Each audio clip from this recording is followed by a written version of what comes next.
myself back. I can't hear you back, so it's good. But fans, we're live now with none other than former WWE superstar James Ellsworth. How are you doing today, sir? I'm good, my man. How are you, Hannibal? I'm doing great, although it's thunderstorming here right now. Where are you? It's beautiful in Baltimore, Maryland. That's why I call it beautiful Baltimore, Maryland. Do you actually like Baltimore? I've never been, but I've heard some horror stories about Baltimore. See, well, I did grow up in a bad part of Baltimore, and the bad part of Baltimore is very bad. But now I live in a nice suburb, so I'm okay out here. Now, Baltimore has always been a hotbed for wrestling. Were you a wrestling fan growing up? Oh, my whole life, man. So my grandfather, he's taken me to like WWF growing up, NWA, WCW, any type of wrestling that came through here, he took me to, and yeah, I've been a fan my whole life. Is there any event that you went to over the years growing up that inspired you to become a professional wrestler or any particular wrestler? So when I saw the Iron Man match between Bret Hart and Shawn Michaels at WrestleMania 12, just watching, they kept on talking about the boyhood dream has come true for Shawn Michaels, and this was his dream growing up to be the champion and to be the top guy and all that. The story they were telling there with Bret Hart. I don't know, it was just something about watching that pay per view and seeing that. I was like, man, this is what I want to do when I grow up. I want to be a wrestler, and I was 11, or I believe when WrestleMania 12 happened. Did you play any sports or anything growing up before you got into pro wrestling? Yeah, man. So I'm a huge baseball fan. I got the Orioles shirt on right now. It is the All Star game tonight. So I played baseball from age 5 to 15, but I just always wanted to wrestle, man. I did a little bit of wrestling in school as well to get myself ready to be a pro wrestler. And like, dude, like in high school, I took drama class because wrestling's a lot of acting, and just to help me become a wrestler. So yeah, I played baseball growing up, then got right into wrestling. As far as your wrestling training, how did you go about that? Who trained you? Axel Rotten, ECW original, if anyone's familiar. Here in Baltimore, they had a training school called Bone Breakers. It was affiliated with Maryland Championship Wrestling here in Baltimore, who I'm working for in a couple of weeks in the Baltimore area. And Axel trained there, and then that when I went to the school in 2002, it was only open for a year, and then they didn't have the school anymore. Whatever happened there, and I just like continued on the road with Axel after that. And I'm so fortunate that I did have a trainer that worked for one of the big companies that did travel the world and had a good mindset for the business.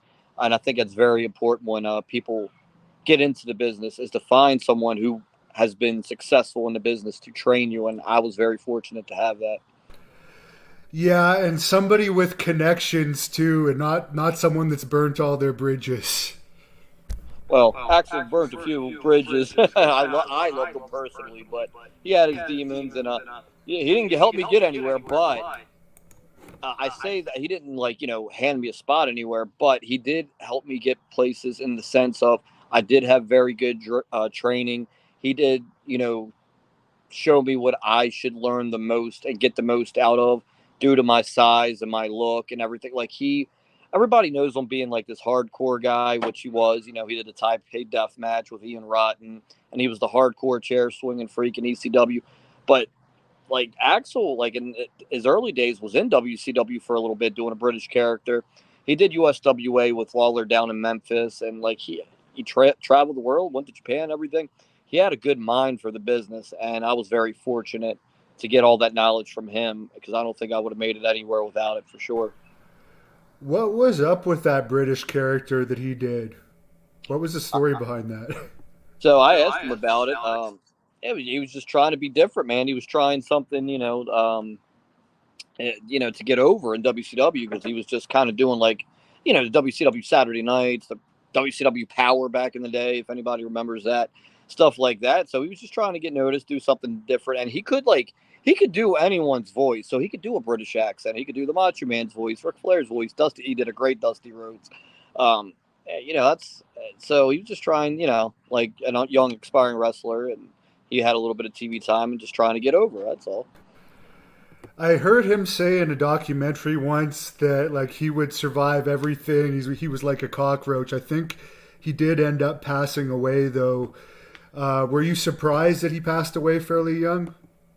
No, and I'd hate to say that because he was a dear friend of mine. On top of being my wrestling trainer, we became very close. There's numerous pictures of us hanging out in bars all over the country, rock concerts. We went to Motley Crue together, Poison, like all these cool places. We Oriole games, Raven games. Very very dear friend of mine, and I hate to say no, I wasn't surprised, but he did have his struggles and his demons, and unfortunately, it became too much for him, and it caught up to him, and that's what winded up taking his life. And it's a very sad, tragic story, that you've heard a million times, unfortunately, with wrestlers in the past. And I think that's getting better now, which is awesome to see. But yeah, it sucks. I wasn't surprised, and even though I wasn't surprised, I was very upset, and I still ain't over it. Like it's been 8 years, 7, 8 years, and I'm still not over it. It's getting better, but sadly, those wild characters just aren't getting the jobs. They're still out there, but they're just not getting the jobs because they're wanting the more politically correct people. But it's good, I guess. No, it is for sure. You don't like less people are dying, which is always a good thing. And I think people are being more smart about what they do, and it's less of a schedule now too. Like even with WWE, they don't do as many house shows, so the guys aren't beating their bodies up as much. Like everyone's got so much. I think smarter with everything involving not doing drugs and not doing especially hard drugs like heroin. You don't see a lot of guys doing it at all, and that's an awesome thing to see. Is not as many people at all. Like not even like a percentage of back in the day doing things like that. Yeah, I'm a little jealous going to see Motley Crue and Poison live. Which one of those did you like better? I'm a huge Motley Crue fan. Dude, me too. Motley Crue, they put on a hell of a show.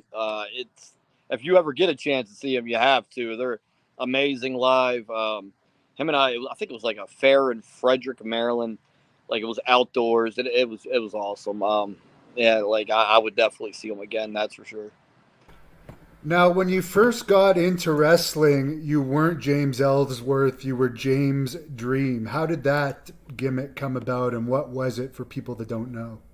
So, well, the name was Jimmy Dream, and like I didn't have much of a character at first. I just like I had to, come up with a wrestling name, and I was like, well, this is my dream, and my name's James, which Jimmy's a nickname for James.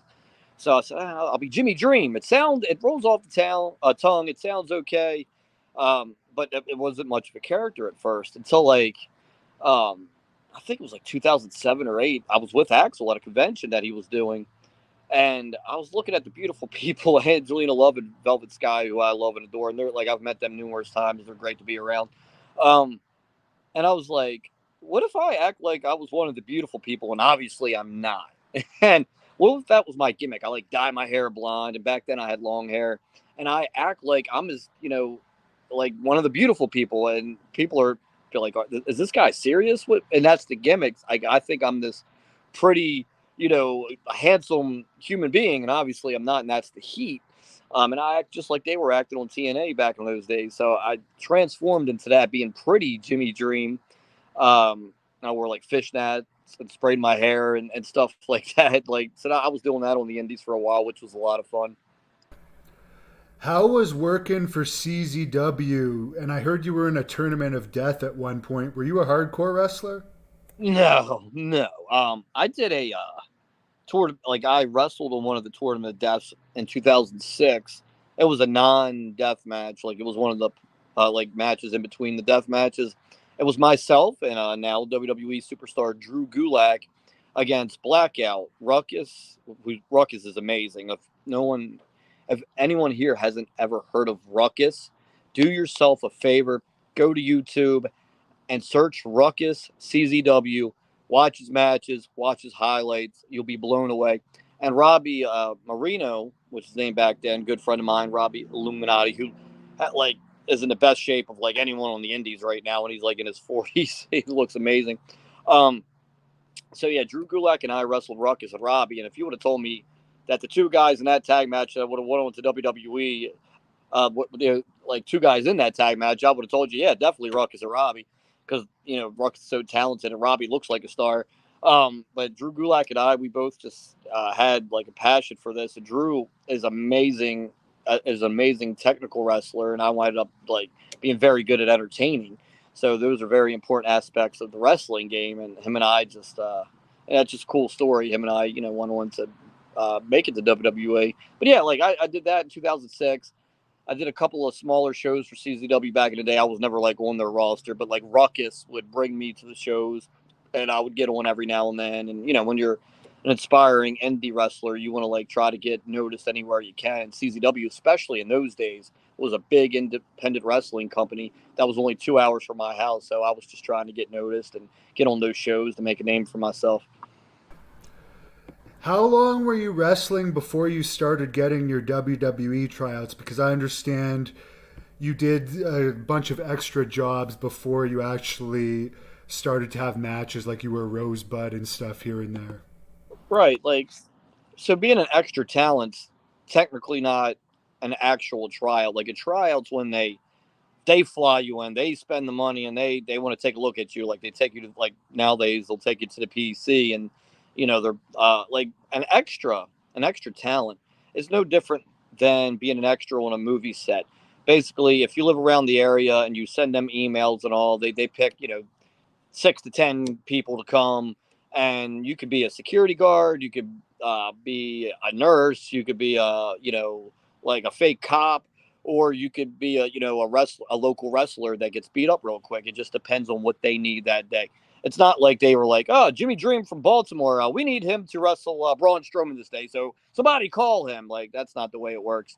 When you're again an inspiring wrestler, independent wrestler, and you're trying to get noticed, that's one of the ways that you can do it is send your stuff into WWE, find out who's ever booking the extras at the time, because it always changes, um, and just send them an email, say, hey, I'm so and so, I'm from this town, I'd like to be an extra talent for these dates when you guys are, I don't know, 250 miles or less from my home area. Because if you're like, hey man, I'll fly myself into California to be an extra, I think kind of makes you look like you're desperate to be an extra talent, which is just something they do with local guys. But yeah, man. So I would, when they would come to town, I would send those emails once I found out who what the person was doing it is, and I got on as a Rosebud, like you said, a few times, and then the first thing I ever did in the ring was with Strowman. Yeah, and that's what I guess you caught everyone's attention for. I did something like that with Heidenreich. He beat me up a long time ago. How did the thing with Strowman end up turning into a job for you? Vince McMahon. That's so I did the match. Um, And when the match was over, and I felt like the match went well. It's only like a minute 29 seconds long, but every second counts, especially on television. I felt like my selling was good, and I felt like I told the story with my face, which is very important in wrestling. Like, your facial expressions, which I learned from Axel, are very, very important. And like, I got to cut a promo before the match because they were doing a thing where Strowman was squashing guys every week, and the local talent got to say their last words before Strowman killed them. So, like, even laying there, I was like, man, I feel like I did a good job, which I was so happy with, like, right away. I was like, oh, man, I really feel like I did well. So I get to the back. Arn Anderson, who was the agent for the match, said, hey, man, like, you made my job so easy tonight. Thank you very much. Vince wants to see you. And as soon as he said Vince wants to see me, I was like, oh, my God.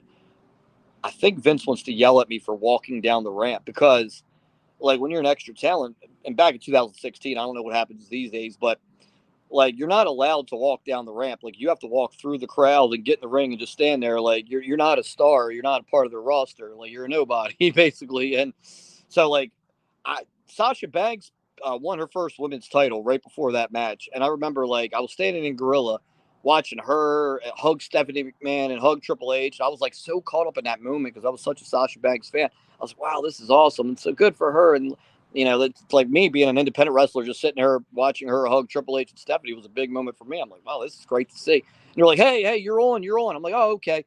And I just went through the curtain, and I didn't go down like there's side steps. I didn't go down the side steps through the crowd. I went down the curtain, through the curtain, and down the ramp. And as I'm walking down the ramp, I get in the ring, and the referee, and we all call him Spider, it's his nickname.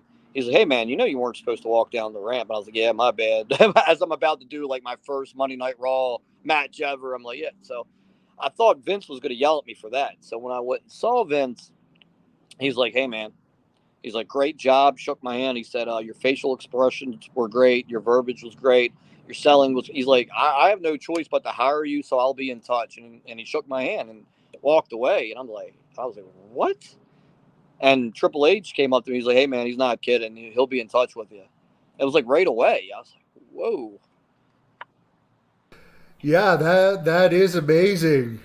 Especially after being a rosebud, I guess, and you probably had low expectations, and you just hear it's going to be a 1 minute match, which normally they would send you for the week tryout before they hire you, right? Yeah. It just Vince saw something in me right away, and like you'll never hear me curse the name Vince McMahon, like because he didn't have to do that. I wasn't in their plans. He didn't have to hire me. Like he just, there's guys getting squashed all the time by, there's been guys like you said, Heinrich would squash guys before then. Back in '93, everyone would get squashed on superstars. Ryback would squash people. These days, Veer and like Jinder Mahal's tag team that he's managing squashes people. And you don't see guys just like come be a character a couple weeks later. Like it doesn't have so like to this day, that means so much to me that Vince McMahon, who is the most successful person in wrestling history, to whatever people say about him, that has nothing to do with what I'm saying right now. Like he is single-handedly the most successful person in wrestling history. No one else has made billions with a B of dollars off of this wrestling stuff that we all do. Only him. And for him to see something in me and give me a job for a couple of years because he thought I was entertaining or I was doing every little thing the way that he likes things to be done, that's always going to be the biggest accomplishment I've ever had in this business. No question, the company is worth more money than ever, so you can't argue his success. As far as when you were hired, were you thinking you're going to have to go to development, or were you kind of shocked when they said you're just going to be right on the main roster? So here's how smart I kind of think I am about the business. When they signed me and they said you don't have to go to NXT, I was upset. I know that's crazy to hear. Well, James, you're right on the main roster. Like, I was hoping they would send me to the PC and NXT and all that, because if they would have did that, they would have had time and money invested in me long term. Like, because they're sending me down there to train with their people, and when anyone that trains there was a part of NXT or the PC, WWE as a company has time and money into you, like, so they want you to succeed. They want to help you. Like, so right away, I was like, well, I'm not going to be around long. I'm going to live my dream. I'm going to have a good time. But they're not sending me. I'm not a part of their family. I'm not a part of their, franchise like that, which I understood all that. I have no gripes about it. I was hoping I would, do the storyline with AJ Styles and Dean Ambrose, who is now John Moxley. I know. And like they would send me down there and I'd be there for 10 years. But once they said, "Oh no, you're up here for the long haul," I was like, "Oh, okay." And I knew in the back of my head, man, like, I'd much rather gone down there and been a part of this much longer. But So, was your first match as a member of the signed contract teaming with AJ Styles against Dean Ambrose and John Cena? that was my first advertised match. So that was a couple weeks after the Strowman match. I had been, and like Vince, it's crazy that like he saw all this in me, right? Because people think I was signed because they made on the internet, like, which is literally like 7% of the WWE's audience, like, talks on the internet, reads the dirt sheets, and is on Twitter. That's a real stat. I'm not making that up. Like, that's a real thing that I've learned when I was with WWE. Like, people thought I got hired because I was like a meme on Twitter, and people were, talking about me on Twitter. Like, no, that's not the case. Like I said, Vince signed me right away. But yeah, like, so the first advertised match was AJ and me against Cena and Ambrose. They were doing an angle where AJ was looking for a partner. Daniel Bryan was the general manager at the time, and Daniel Bryan was like, well, if you can't find a partner to fight John Cena and Dean Ambrose, we're just going to give you a partner. So all day, AJ was a heel back then. All day he's looking for a partner, and nobody wants to team with him because he's the WWE champion and he's a heel, and people are like, screw him. So Daniel Bryan brought me into the screen. Was like, this is your partner. And as I was walking to the ring to be AJ's partner, the Miz attacked me and beat me up on the ramp and got rid of me. And then the Miz wound up being AJ's partner. So after the show, I remember one of the producers telling me, like, yeah, we'll bring you back in a few weeks and you'll do a match with the Miz because of what just happened. I was like, and the Miz was the Intercontinental Champion at the time. I was stoked about that, but that turned into them bringing me back and wrestling AJ instead. Yeah, I was actually doing security here in Ottawa the night where you wrestled AJ in the ladder match for the contract. I guess you were probably signed before that, but what was it like to have a feature match so soon? Because you were over. I mean, I was there that night. You were over like crazy that night. Man, like, I'll never forget those nights working with AJ and Ambrose. Like, I mean, still two of the top most talented guys in the business. Couldn't be nicer guys. And like you're in there. That's there in Canada. I love the fans up there. I mean, you live up there. You wrestle up. You've wrestled up there your whole life. What an awesome atmosphere. Anywhere in Canada is for wrestling. I think like Europe gets a lot of credit as they should. Canada's right up there, man. Like with how like the crowd's so into stuff, especially when you get like into the Toronto area. But yeah, being like, man, dude, like I'm wrestling the WWE champion on SmackDown in a ladder match, right? In the main event, and people are chanting my name. It's literally like an actual like you're in a like I felt like I was in a movie. Like I'm like wait like 3 months ago I'm wrestling in a VFW American Legion, which there's nothing wrong with that. I still enjoy doing those shows to this day. Wrestling anywhere. And like now I'm in Canada in front of an awesome crowd wrestling in the main event on a WWE television show against their champion, and I'm winning. Like which it's nobody's really winning, but like it's the story is I'm winning, and I'm like man, like I felt like I was in a movie, like it was all like a dream, and all those cliche things, but that's truly how I felt. I remember at the time there was some people pissed off on the internet because you technically beat the champion and you were like brand new in the company and a lot of people didn't think you deserved it. Did you feel any backstage heat? Because we all know how backstage can be in wrestling, or was everyone pretty open to you backstage because you seem like a pretty relaxed guy?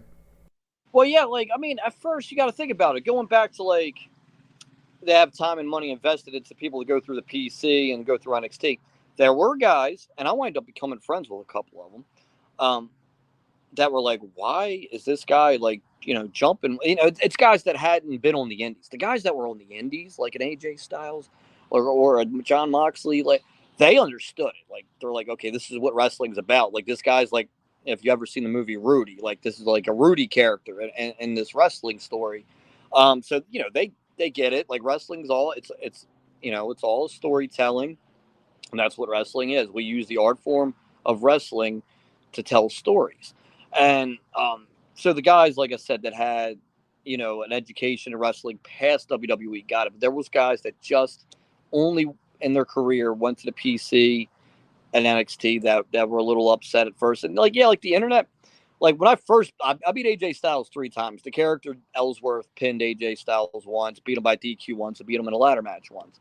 I think the Hey, first I time. pinned him twice. I beat him twice too on the Indies. I'll just throw that in there. So the first time they did it, nobody complained. Like everybody thought it was funny. Like Ambrose was the referee, he helped me win. But what like they kept doing it, right? Like I think is when people are like, wait a minute, like why is this guy who's looks like the way I do keep beating AJ Styles, who's one of the most respected guy in the business? Not only is he WWE champion at the time, he is still to this day one of the most respected guys in the business. And I think that's where the internet heat came from. Like it's like ha ha at first, and they're like wait. They keep doing it, like, and that is all just part of the story. Like Moxley messing, or Ambrose back then messing with them and helping me win. But yeah, like, dude, and anything you do, if you have any kind of success, people get jealous and upset. And I hate that word jealous because I don't think anyone ever should be jealous of anybody else. Because at the end of the day, we all take the same finish. Like we're just here for a short 100 years or less, Like so, you just got to enjoy life and don't be waste your time being jealous of anyone. Is how I feel. But yeah, I felt that a little bit. But man, I mostly got along with everybody. If not, by the time I left, I did get along with everybody. I won't mention names, but like one of the guys that at first didn't get me because he didn't have like an independent wrestling background and only had been with WWE a few years, and like that was all his whole education was the PC and NXT. Wound up by the time I left being one of my best friends there. So people after a while get over stuff and get to know you and move on. How was your experience being the Survivor Series mascot? And I know Shane named you the Survivor Series mascot. Did you have any interaction with him over the years backstage? Yeah, dude, like what a cool guy he is. Like he's funny, but like no wonder he's been such an entertaining character on television for 25 years or however long it's been because he's really cool backstage. Like you wouldn't like if you didn't know him or know who he was, you wouldn't think he's like the son of a billionaire because he's just a laid back, cool dude. Um, here's my funny Shane McMahon story. We were at that same night you're talking about, man. Where I faced AJ in a ladder match. They did a back like they he barred. The story was Shane McMahon, who was you know, him and Daniel Bryan were running the show at the time. One of them, they were both general managers of SmackDown, and he had barred Ambrose from the arena, and Ambrose kept sneaking in like as different characters under a different mask, and he walks into the there's a you can find it on YouTube. He walks into the screen wearing the Mountie gimmick, and so this is live. He's on TV with Daniel Bryan and Shane McMahon. And Shane McMahon's like, "Why are you coming here dressing as the Mountie? We kicked you out of the arena for the night." And and you got it. Yeah, I'm getting really upset. And Daniel Bryan tells him to cool off, and Shane gets off the screen, and this is live. And Daniel Bryan continues the promo with Ambrose, and off the screen is Shane and I are standing there, and like if we're just looking at Ambrose, John, and this Mountie gimmick, we're trying not to laugh because they're on live television. And when Ambrose says the line, you know why? Like Daniel Bryan asked him, well, while you're here, why are you dressed as the Mountie? And he said, you want to know why I'm dressed as the Mountie? Tell AJ Styles it's because the Mountie always gets his man. And when he said that, I'm like trying to hold it by laughter, and I'm like trying to hold things. The camera's right there. And like Shane's like laughing too, and he's elbowing me. He's like, "Stop, stop, stop!" And we're trying not to laugh at this. And that's just a good story of how cool of a guy he is. We're both just sitting there having a good time watching this promo unfold. How was Dean Ambrose to work with backstage and in the ring? Oh, he's a great guy, man. He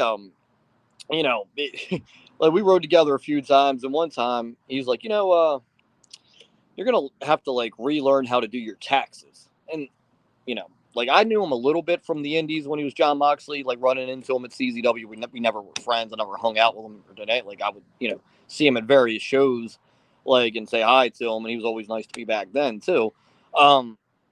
And so I'm riding the car with him one day. He's like, "Yeah, man, you're gonna have to you're gonna have to do your taxes every 4 months and this and that." Like I'm like, "What?" Like this is not what I'm expecting to hear from this guy. I guess because of his television character, but he's a very, very, very smart guy. Um, so he told me how to do that and make sure I do it quarterly instead of once a year and this and that. And just I tell this story because I feel like if John Moxley, Dean Ambrose gets brought up, it's all like, "Oh man, he's a badass. He bleeds every match in AEW, and he was part of the Shield of WWE and this and that." Like that's all they talk about. Like I like to tell stories like people haven't heard that this guy is actually a very bright guy who taught me how to do my taxes. Like it's pretty funny to me. Now, what about AJ Styles? I know he's got a bit of an arrogance to him, but well deserved for being as great as he is. Did he work well with you? Obviously, you had great matches. Absolutely. Like that ladder match is my favorite. Um, the arrogance, like I know why you're saying it because like he knows he's good, Like, you know what I mean? Like, he's what? Let's see, 46 years old now. I don't know. I'm just guessing. Is he like 46? And he's still one of the best wrestlers in the world. Like, and at that time, 2016, 17, and 18, when I'm working around with him, doing stuff with him, I think he was on the top of his game. Backstage, he was amazing, man. Like, he plays video games, stays to himself. He's very nice to everybody. Um, he's a Christian, so you've been around him. You know he doesn't cuss. Like, he'll say "mother freaker" instead of the other version. Stuff like that. But always got along with him. I just saw him recently at it was unfortunate circumstances why I saw him. It was at Jay Briscoe's funeral. I knew Jay Briscoe my whole wrestling career because he's from Delaware. I'm from Maryland. It's only an hour away, so we would see each other at indie shows. Our whole career. I started in 2002. He started in 2000, I believe, 2 years before me. So for 20 plus years, I've been on shows with him. I did get an opportunity to wrestle him and his brother 3 times, I believe. And so his funeral, man, it's such a tragic thing that happened there, and I miss him, man. Every time I was around Jay Briscoe, he's just a tremendous guy to be around. Um, I saw AJ Styles there, gave him a big hug. We talked for a while, so that was recent, back in April, I believe. So, AJ's always great with me, man. Anytime I see him, and I appreciate everything he did for me because I don't, he was the top guy at the time. He didn't have to do any of that if he would have said no to it, and he didn't. He's a true professional, and those are the best memories I've ever had in wrestling is working with him. He's one of the guys that TNA really dropped the ball with when they let him go, but it was good for him in the long run. Oh, absolutely, yeah. It worked out for him, no doubt about that. David wants to know if any superstars work stiff with you. So go back and watch that Braun Strowman match when he pulls me over and clubs me. It literally, and I kid you not, felt like somebody took a baseball bat and just clubbed it on my chest. Which, dude, I'm not crying about it. The cameras are right up on you. You gotta lay the stuff in. You gotta make it look good. Um, Obviously, he's a lot bigger than me, so I mean, he laid it in, and he hit me in the safe spot. He laid it in, and I've never been hit that hard in my life. Still to this day, nobody's hit me harder than that. Again, not crying about it, and there's no crying in wrestling, if you ask me. But yeah, especially on TV, the cameras are right up on you, so you got to lay it in and make it look good. And I never minded it. I know you're still wrestling, but Brian wants to know if you do anything else to supplement your wrestling income. No, man, I run wrestling shows. Everything is involved in wrestling. Um, I'm still fortunately doing pretty well with it. I do the cameos, cameo.com/James Ellsworth, stuff like that. I just I'm married and have kids. I have a house, I have a wife, and I live a very chilled life, so I don't spend a lot. Because I only buy stuff that I need, not want. I saved all my WWE money, and I don't even look at it as my money. I look at it as my daughter's money. When they get older, if they're ever in trouble, I'll be there for them financially and everything else. And I want them to get a good education. I want to have the money to send them to whatever college they want to go to. So I'm not out here buying Lamborghinis or jet skis or anything. I live a very chilled life, and so right now I don't, knock on wood, don't have to do anything else. I just wrestle in the indies, run independent wrestling shows. I do decent enough with it, and hopefully that continues for a little while. And if it ever stops, I will definitely go do something else as need be. And of course, I was going to bring this up, but Jeremy's asking about your run with Carmella that lasted quite a while. Absolutely, man. We did if you add it all together, we did 13 months of TV together, which is awesome for a odd pairing like that. Man, dude, it was so much fun. I had been a baby face, and I had #1 selling shirt for a little while, all this cool stuff I accomplished. So when they turned me heel, at first I'm like, man, this is too early. I've only been a baby face here for 6 months or whatever it was. I was like, man, my shirt was #1. Can I be a baby face a little longer? But I was like, you know what? No. I'm gonna make this work. If they want me to be a heel, they put me with her. I didn't know her at all. I never met her until I got to WWE, and like they wanted to push her because great attitude, obviously great look, you know, and they wanted to do stuff with her. She had a cool character of the Staten Island princess stuff in those days and everything. So they wanted to do more with it. Oh, you might hear a motorcycle in the background. It's Baltimore. It could be motorcycle or whatever else. But yeah, so yeah, I loved working with her. Just I still, every now and then we text. I text her when I heard she was pregnant. Congratulations and all that. And I text Corey Graves the same thing. I knew him from the Indies as Sterling James Keenan before we ever reconnected in WWE. They're both great people. I'm happy they found each other because it's two very cool people. And yeah, man, like I had such a blast working with her. Like she had a blast too, man. We always got along. We never fought or argued or bickered or anything. Like it was chill. A great time. I enjoyed it. Did you travel with her on the road as well? No, man, like so she was dating Kaz at the time. She I would travel with like Rhino or Mojo Riley or Shinsuke a little bit. My referee buddy Dan Engler, who he gets like every time he's roughing a Roman Reigns match, he gets beat up. I love it. But yeah, I was like one of the boys.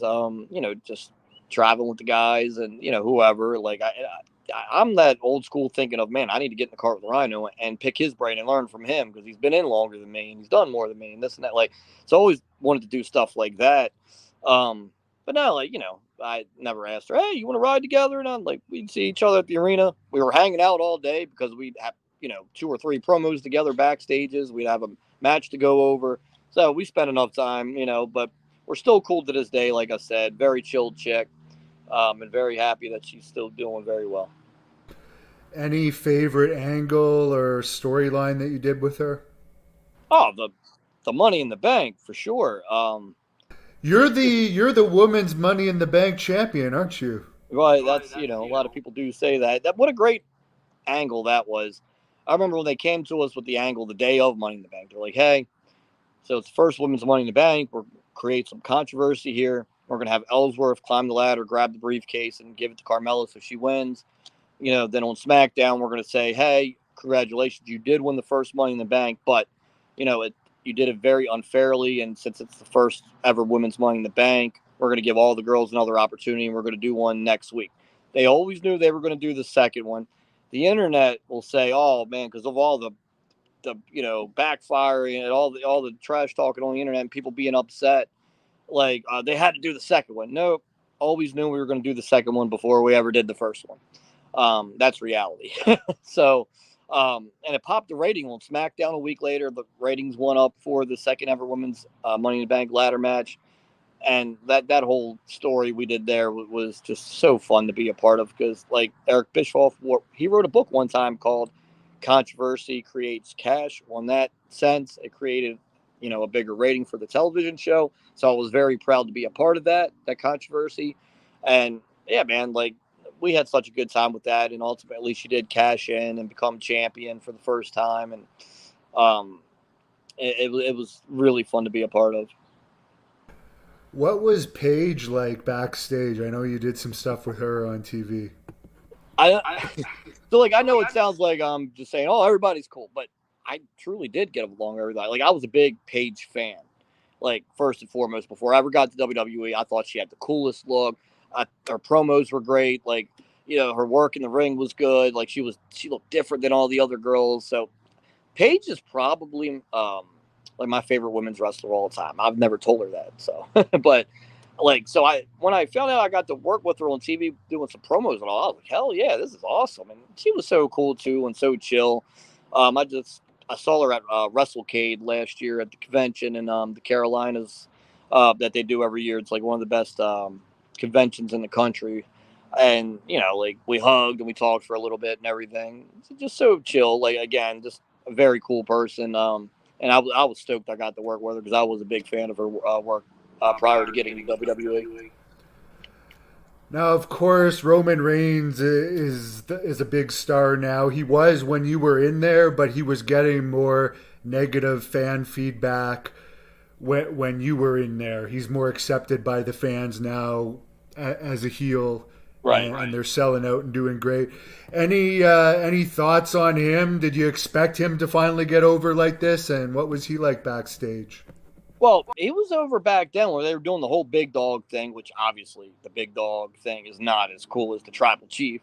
But even when he was the big dog, Roman Reigns, and he was a baby face, and his main event WrestleMania after WrestleMania, his T-shirts were still the top, one of the top sellers, if not the top seller every month.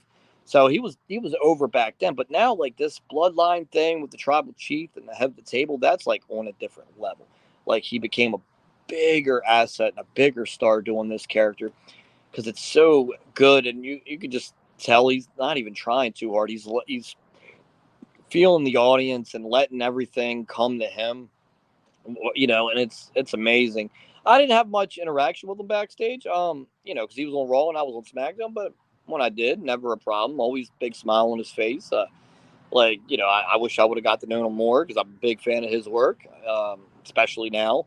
And yeah, like not much interaction with him, but never a negative, you know, like moment with him either. They're all very positive. Hi, how are you doing? He would smile. Hey, James, everything going all right? Yes, sir. Yeah, just stuff like that. With all the new guys back there now and how things have changed over the years, do they still have the unwritten rule about shaking everybody's hand at every single show? I mean, I still do it because, it's just the way I was trained and taught. Like, hey, shake everyone's hand, look in them in the eye contact, I don't know if they do that at WWE now. At indie shows, I still do it. There's some people that don't. There's some people who do. It doesn't bother me either way. I do my own thing and mind my own business, and I.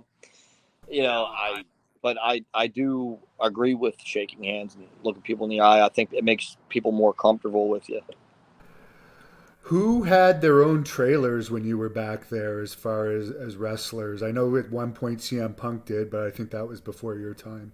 Um, I think Randy Orton had a bus when he had a bus when I was there. Cena, obviously. Um, I know Roman has a bus now, but he didn't when I was there. I don't know. Like I said, I kind of mind my business and stay in my lane. I don't, get into all that. But I would pull up to the arena and see like Randy Orton coming out of his bus, or hey, if I had that type of money, I'd get a damn bus too. It's very relaxing on the road to have your own tour bus. Yeah, I don't think you ended up having that match with John Cena, but did you have much interaction with him at all over the years? But no, I did wind up working with Cena on TV. We did Carmella and I against him and Nikki Bella on a SmackDown. Like I think if you look up that video, it's got like 26 million views from a mixed tag match. And I remember like going over the match with them, and it was real quick. Hey man, we're gonna do this, this, this. Is there anything you're uncomfortable with? Anything? I'm like, no man, I'm good. You're the top guy in the business. You're not gonna hurt me. Like I'm comfortable with everything. And I remember he appreciated me saying that, like, oh man, this guy gets it. And yeah, again, I don't want to sound like a broken record, but he very cool, very, anytime I talk to him, and like I said, I did get to work with him on TV, and that was a big moment for me working the top guy in the business. Like to this day, if I'm like, at a Target or a Walmart or something, and someone there recognizes me, and if they're like with a friend that doesn't watch wrestling, and they're sitting there watching their friend go, "Oh, this is James Ellsworth. He's a wrestler," and they're like, "Wrestler where? This and that." And one of the first things I say is, "Oh, I wrestled like John Cena." They're like, "You wrestled John Cena?" Because I know they'll know John Cena. They might not know AJ Styles, right? Like they're not a wrestling fan, but like people outside of wrestling know who John Cena is, just like they know who The Rock is. So that's like my go-to. I'm like, "Yeah, I wrestled John Cena," and they're like, "What? No way!" Yeah, that's pretty cool. And as far as freedom in WWE, do the top guys like Cena have more freedom in their matches when you're working with them? Whereas, like, if you're wrestling a lower card guy, are the agents really telling you every single punch and every single kick that you're allowed to do in the match before going into it? Well, no, not every single punch and every single kick. Like the guys do have, input in what they're doing in there. But yeah, as you move up the card, obviously you get more freedom because you're the guys drawing, the money with merch sales, your main event, the pay per views. Like, so when you get, especially a John Cena level, once you're that level, you do have more creative freedom, obviously, because you've earned it. Um, like, and I agree with them having agents and producers because, man, like a lot of these shows you see that don't like they don't preach that as much. People are out there doing the same thing. Like you're having the same finishes in matches. Like every match should have a different finish. It shouldn't be, oh well, this guy rolled him up and hooked the tights, and then 2 matches later, a guy rolled him up and hooked the tights. Like that's what agents and producers are for. That make sure the shows don't have the same kind of things happening the whole time. Like people on the internet, like, oh man, they should have more freedom, this and that. No, like we're putting on a TV show. There's storylines, there's matches. Everything needs to look different, and it can't all just look the same.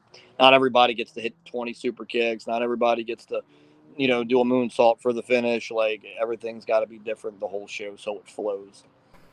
Did you have a favorite agent to work with?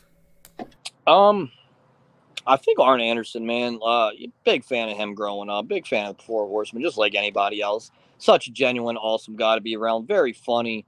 He was my first agent there when I did the Strowman thing, and I remember like I threw a punch, because I had to punch Strowman in the match, and he just put the punch over. He's like, "Man, where'd you learn how to throw a punch? That looks great." And I'm like, Axel Rott, and he's like, I remember him, and he anytime I got to pick his brain when he's helping me put a match together.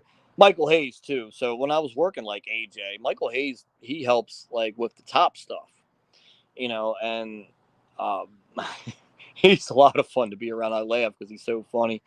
So I got a kick out of being around him, and but again, he just such intelligent people that work there to put matches together, or else they wouldn't have those jobs. Tell us a funny Michael Hayes story. So him and I like he would always rib me. It just had fun, and I would give it back to him. We I wrestled in Madison Square Garden, December 26th, 2016, a house show. I had a match with Kurt Hawkins and I won. And Michael Hayes booked the house shows back then. And like the next day, we had, or a day after, we had TV for SmackDown, and I remember seeing him. He goes, "Man, you won a match at Madison Square Garden." And I said, "Yeah." He goes, "Yeah, now we can't run there anymore. Nobody's going to buy a ticket at the Garden anymore." And I laughed. I said, "Oh yeah, by the way, who booked that shit?" He just laughed because he's the one that booked it. So just stuff like that, man. Just like just teasing each other and having a good time. I'm laughing because I had so much fun being around him. There's a picture of him and I kind of dressed the same somewhere. I'm sure you could find it on my Facebook. Great dude. As far as arenas, obviously Madison Square Garden is every wrestler's dream to wrestle in, but was there anywhere else that really stood out to you as a cool arena to be in? Yeah, man. Like Brandon's all over the country, but like if you go out of the country, like I wrestled like where they just had Money in the Bank, the O2 Arena in London. I wrestled Becky Lynch on a SmackDown there. Like, and man, I got to be in front of a crowd like that. That's just like they're reacting to everything. And Becky's, she's from Ireland, which is over in Europe in that area. And um, if you go back and watch a match, and I'm so happy for Becky that she became one of the biggest stars in the company because she's so amazing. And if you go back and watch a match, you're like every chant is like toward me, like where's your chin? Becky's gonna kill you. Like there's a little bit of Ellsworth chants, like they're just giving it to me the whole time, and I'm like, man, like this is so cool. Like because that's like the O2 Arena over there. I feel like is their Europe's version of Madison Square Garden. It's a very historic arena over there, and yeah, so that sticks out. The Allstate Arena in Chicago because they get so rowdy. Toronto's like I said, Canada's very underrated. Like as they should get just as much credit as the European fans. How rowdy and fun they are to interact with. So the arena there in Toronto, we did that Survivor Series at. I worked that arena a few times, and that was a lot of fun. Not that Seth is that tough of a guy or anything, but when you're wrestling a girl who's dating a guy on the roster like Seth Rollins, who's one of the top stars there, is there any extra nerves or anything like, oh man, I don't want to stiff the girl and get heat with the guy or anything like that because it's a little different wrestling girls sometimes? Well, she wasn't dating Seth Rollins back then, I believe, and I don't know. I don't get anybody's personal business, but I believe she, because I met the guy a few times. I believe she was dating a UFC fighter back then, like not a popular, like a lower card guy. He was a nice guy. So I remember, like, I didn't have any nerves about her or nothing. Like, I feel like you got to be confident in your work. Like, I never once did it like click in my mind, like, hey, I'm gonna go out here and hurt this girl. Like, I know she is awesome. I know I'm a professional. Like, my one of my biggest accomplishments in wrestling, and knock on wood when I say this, I've been wrestling 21 years and I've never hurt anyone. Like, I've never, like, they all got out of the match able to wrestle the next day, and that's a very big accomplishment to me. David would like to know if there is any favorite legend that you enjoyed working with in WWE. You just mentioned Arn Anderson and Michael Hayes as being two of them. Yeah, man. Like, anytime you get to be around people that pave the way for you, like, I it's it's humbling, and it's very exciting. Like, dude, being around Vince McMahon, who I mentioned earlier, like, who's made more money than anybody in this crazy business, or Triple H. Like, Triple H helped me put that ladder match together, but will help me and AJ. Like, he helped agent that match that we were talking about there in Canada.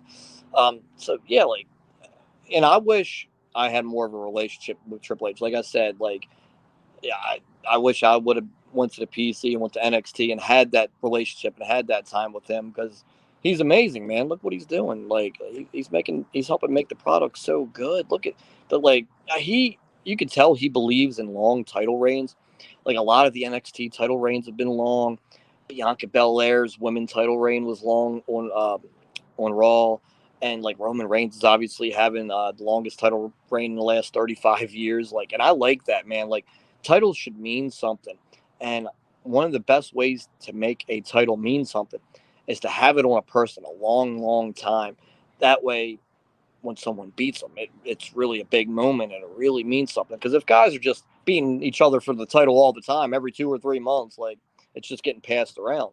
But if a guy holds on to a title for going on 4 years, like Roman Reigns has, like 3.5 years or whatnot, like, when somebody beats him, and here's my prediction, I think it'll be Cody Rhodes at WrestleMania 40 in Philadelphia. I think Cody Rhodes will beat Roman Reigns then. Um, it's going to be a huge moment. Like, and I'm really enjoying his booking, and I wish I had more of a relationship with him for sure. Did you have much interaction with Brock Lesnar? He must have had his own trailer, I imagine.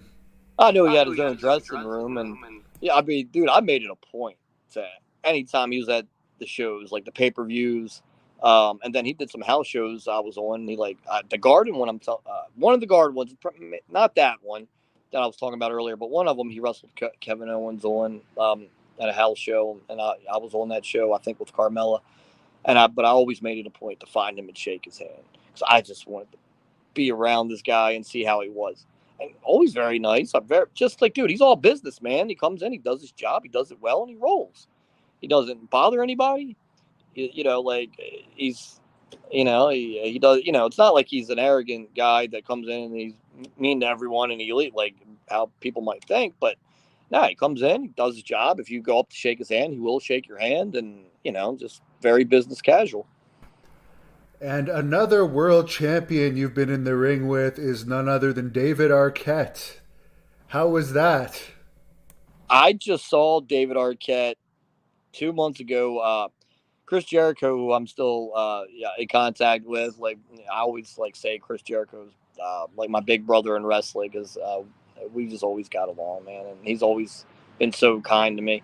And anytime he comes to Baltimore for Fozzy, Jericho, which is like once a year, like, I'll go see him and I'll hang out with him after the show for a little bit and have a couple drinks with him, and while he's in town.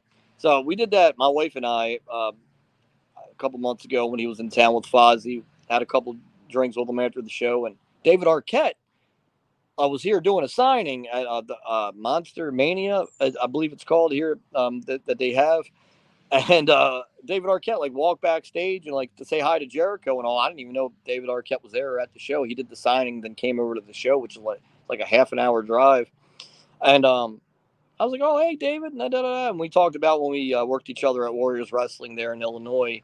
Um, Dude, that was a lot of fun. What I liked about that was after the match was over, because I put the whole match together. Like, it was Frank the Clown and I against RJ City, who's a very funny guy, and David Arquette in a tag match.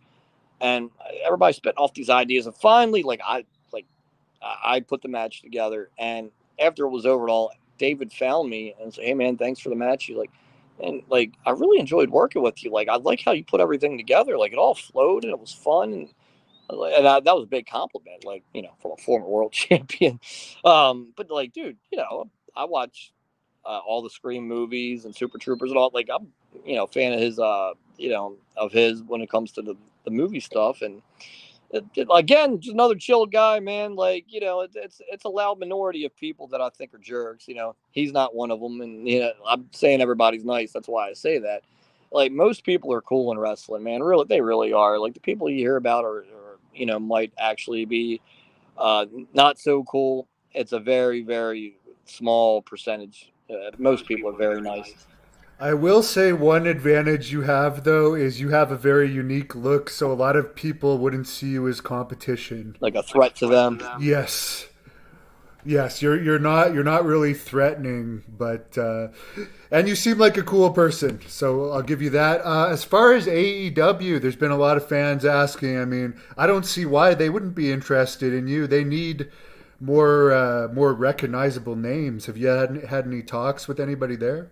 Well, like I said, I talk to Jericho all the time. I've never like asked, like, "Hey, man, can you talk to Tony Khan for me?" Yeah, I don't, dude. Like, so when I was growing up, WWE was always my dream. Like, that's where I always wanted to be. I got there, I accomplished that, and AW, like, I think they're doing some really cool things. Like, I just saw Collision this past weekend. Like, yeah, I'm rarely home on a Saturday, but I sat here and watched Collision, which I hear you don't know what you hear is true or not. Like a lot of what you hear is not. But I hear he has a hand in the booking, which like guys that work there have told me too for Collision. And that show was so good this past Saturday. He was in a main event against Samoa Joe, and the story was he never beat Samoa Joe. Like they went, oh man, I faced him in Ring of Honor, faced him on the Indies. He's 4-0 against me, and this is the Owen Hart tournament. But this match not only about how I've never beat Samoa Joe and I really need to. This match is about Owen Hart, his legacy, and we're here to honor him. He cut this promo at the beginning of the show, and right away I was hooked. Right away I was already excited for the match with him and Joe, but because of the storytelling and his promo, I'm like, man, this match means a lot, like to the fans now because the way he verbalized all this, and you could tell he felt that, and he was telling the truth, and it did mean something to him. Um, and yeah, man, that was a very good show this past week. That I'm glad I watched it. But yeah, dude, I love doing this. Whether, like I said earlier, whether it's at an American Legion or it's at Wembley Stadium, like I love performing. Like with this wrestling stuff. It's a lot of fun. I've been very blessed to do it on the highest levels, and if they call it, obviously I would talk to them about doing stuff. But my heart definitely is always with WWE because that's all I wanted to do when I was growing up. So. Well, there's lots of jobs out there now. Before we go, I'll just show my dog because the fans love to see Piper. She's named after Roddy Piper. Do you have any plugs that you want to give before we head off?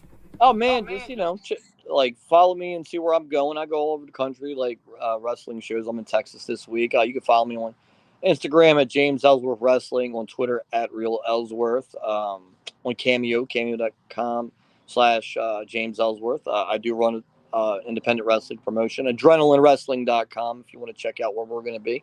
And just hopefully everybody's safe. Take care. God bless. Stay safe. Remember, any man with two hands has a fighting chance. Always got to say the catchphrase, right? And last question: if you could choose anyone in wrestling to have a match with, if you could have one more big match in WWE, who would it be? Man, that's a great question. In WWE right now, It man, could be somebody from a different promotion, but like, all right, yeah.